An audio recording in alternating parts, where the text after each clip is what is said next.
ശിവരാത്രിയോടനുബന്ധിച്ച് പുരാതനമായ മാവൂർ അങ്കോട് എടത്തൊടി തലച്ചിലോൻ കാവിലെ ഈ വർഷത്തെ തിറ താലപ്പൊലി ഉത്സവം ഭക്തിസാന്ദ്രമായ ചടങ്ങിൽ കാവിന്റെ തിരുമുറ്റത്ത് അരങ്ങേറി. രാവിലെ തറവാട്ട് വീട്ടിൽ നിന്നും ആരംഭിച്ച ചോപ്പന്റെ കുളിച്ചു പുറപ്പാടോടെയാണ് ഉത്സവ ചടങ്ങുകൾക്ക് തുടക്കമായത്.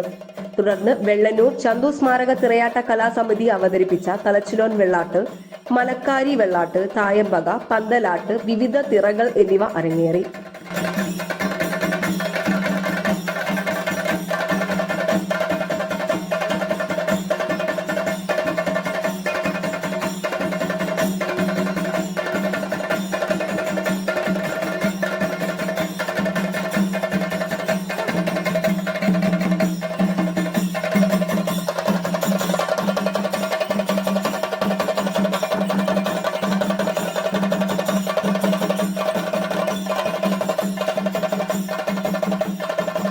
ഉത്സവത്തിന്റെ ഭാഗമായി വെള്ളാട്ടുകൾക്കും തിറകൾക്കുമൊപ്പം മലമുത്തന്മാരുടെ സാന്നിധ്യവും ഉത്സവത്തിന് മിഴിവേകി. പുലർച്ചെ നടന്ന കുടികൂട്ടൽ ചടങ്ങുകളോടെയാണ് ഈ വർഷത്തെ ഉത്സവത്തിന് കൊടിയിറങ്ങിയത്.